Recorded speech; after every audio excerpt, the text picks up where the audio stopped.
Welcome back. We're going to talk about chapter 24 today. In chapter 24, we have Aunt Alexandra holding a missionary tea meeting with Miss Grace Merriweather. They're discussing a African tribe called the Runnese. It's actually spelled Mrunas, or the Runners. The M is silent. The Missionary Society wants to try to save the Runners, even though it's obvious that this tribe doesn't need or want saving. J. Everett Grimes, or James Grimes Everett, is the missionary leader who is in Africa or has come back from Africa to sort of save this group. No one in the missionary tea circle has met him except for Miss Mayweather. No, let's look at the Runyas. This is on 261. They put the women out in huts when their time came, whatever that was. They had no sense of family. I knew that distressed auntie. They subjected children to terrible ordeals when they were 13. They were crawling with yaws and earworms. They chewed up and spat out the bark of a tree into communal pot and then got drunk on it.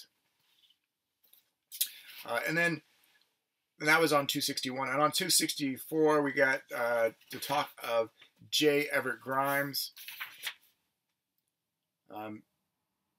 Mrs. Merriweather's large eyes filled with tears when she considered the oppressed. Living in that jungle with nobody but J. Grimes Everett, she said. Not a white person go near him, but that saintly J. Grimes Everett.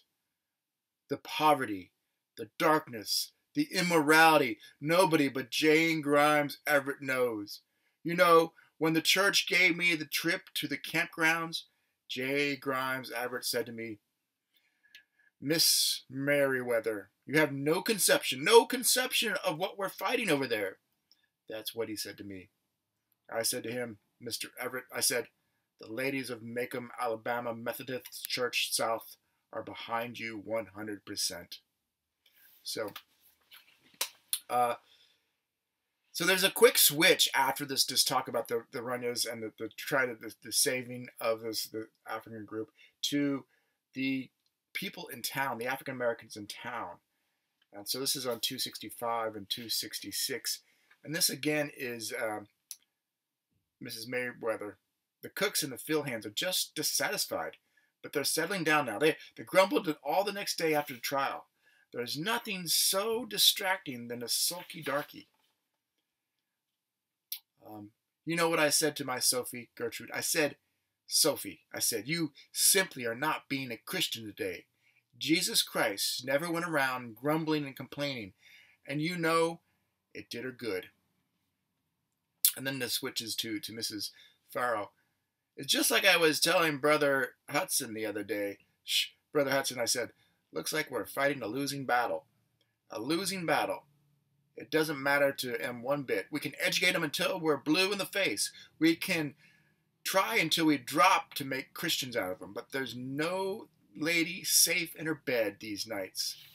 So you have a group of middle-class, elite, white women trying to save the Runyas and discussing the inability to change, control the local African-American community. Really, they're looking down on both groups due to skin color.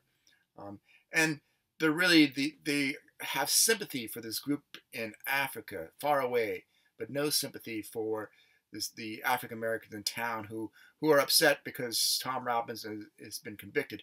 Really, this group is pretty much what they're telling the African American community is, get over it. Get over it. Be good Christians. Get over it and keep your head high and don't complain or grumble. And this is the final final thing that Miss Mayweather says about this is, and comparing this the South to the North. At least we don't have that sin on our shoulders. He calls hypocrites North. People up there set them free, but you don't see them sitting at a table with them. At least we don't have the deceit to say to them, yes, you're as good as we are, but stay away from us. Down here, we just say, you live your way and we'll live ours. I think that woman, that Mrs. Roosevelt's lost her mind, just plain lost her mind coming down to Birmingham and trying to sit with him. If I was the mayor of Birmingham, and Miss Roosevelt is the Eleanor Roosevelt, the president's wife. And then finally, Atticus comes home with the news that Tom Robinson has been shot 17 times trying to escape. He asks Calpurnia to come with him to break the news to Helen Robinson. We see Aunt Alexandra break down, on 270. I can't say I approve of everything he does, Maudie, but he's my brother, and I just want to know when this will ever end. It tears him to pieces. He doesn't show it much, but it tears him to pieces. I've seen him when. What else can they want from him now, Maddie? Maudie? What else? And so you have this image of Aunt Alexandra. The real reason why she's there is to try to take care of her brother, because she realizes how much this case has destroyed him or hurt him. And then finally, we have Scout accepting her duty to stand by Aunt Alexandra and act like a lady and serve the whole missionary group, the missionary society, while Calpurnia and her dad are gone. With my very best company manners, I asked her, this is Mrs. Merriweather, if she would like to have some cookies.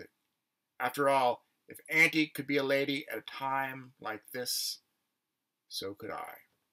So she's serving cookies to the group and, ask with her best manners. Trying to be a lady after all now, if Miss Merriweather would like some cookies. So we have a few things here. We have a character change.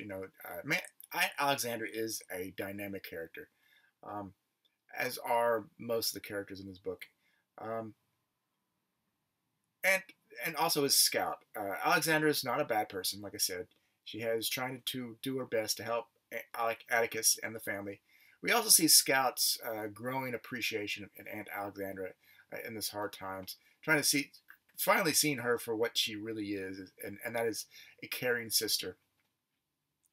We see the hypocrisy of Miss Mayweather and the ladies of the missionary society, talking about how they want to save the Runyas, but really just wanting to feel superior over them and others, and not really caring much about the African American community at home. This whole scene is satire. Harper Lee is poking fun of these ladies, making them look slightly ridiculous as a way to suggest change. Not that, but Miss Merriweather is the primary focus of this. She can show sympathy for the Runyas, but not African American, the people in her own town. She spends so much energy on this group that's far away, but no energy to help those near her. And she's really an allusion to Mrs. Jellyby from the novel, the Charles Dickens novel, Bleak House. Mrs. Jellyby devotes her time and energy setting up a missionary in Africa, while ignoring her own family, particularly her own children who need her help and attention. And this is what exactly Miss Merriweather is doing. That the town could use her attention, but she has focused all her energy on this faraway group. You also have the fact that her name Merriweather is probably an allusion to Meriwether Lewis, who spent so much time away from his own family and society, exploring the Louisiana Purchase. So we have James Grimes Everett. Notice that Grimes rhymes with crimes. It's also grimy. There's something not quite right with him that you're supposed to get out of it. The Runyas are a made-up tribe that Harper Lee just made up to sort of reinforce this idea of this energy being put out towards something far away that doesn't even exist. And this next quote is from a critic named Holly Blackford. The ladies used the Runyas for pre-refreshment entertainment, enjoying a communal pot of tea, chewing and spitting their various venoms, and crawling with ewes in the form of the ugly things they say about others. And this is a direct reference to this quote that is in the book. This is again on 261. I've already read this, but they put women out in the huts when their time came, whatever that was. They had no sense of family, I knew. That distressed Auntie. They subjected children to terrible ordeals when they were 13. They were crawling with yaws and earthworms. They chewed up and spat out the bark of a tree into a communal pot and then got drunk on it. And so the irony in that statement is this is exactly what, according to Holly Blackford, this missionary society tea is doing. These ladies are having tea, getting drunk on this conversation, and spewing out like this venom, this talk that they have of others, and they're subjecting poor little Scout, a child who's not 13, to it. You also have this allusion to Mrs. Roosevelt. Eleanor Roosevelt did come to Birmingham in 1938. Note that in the novel we're in 1935, so it's slightly out of context. But and she did sit with she did break segregation and sit with the African American women in a meeting on human welfare. So she actually sat with the African American women, breaking this sort of taboo, this segregation between blacks and whites, and they were supposed to sit on opposite side, I guess, of the floor. And that's an illusion. When Miss Mayweather says that I think that woman, that Mrs. Roosevelt, lost her mind. That's the allusion to that meeting. Finally, we have a couple of obvious themes here. You have the meaning of duty, Scout duty to act like a lady at the end of this chapter because she's needed. You also have Miss Maudie's duty. She takes care of Scout. She sticks up for Scout when the other ladies laugh at her. You also have the duty, Aunt Alexander's duty, to take care of her brother. Finally, you have the nature of prejudice. There's prejudice again, just in two ways here. One against the Runyas, the African American group that this group of people want to save for some reason when they don't even need saving, just because they are different than they live differently than the Americans. And of course, the prejudice, racism against the African American community, who these ladies think just should get over the Tom Robinson trial and stick up their heads and act like good Christians. Again, this whole chapter is satire. Satire is a way of poking fun at something in order to suggest change. All right, that's it for today. Tomorrow we'll talk about chapter 25.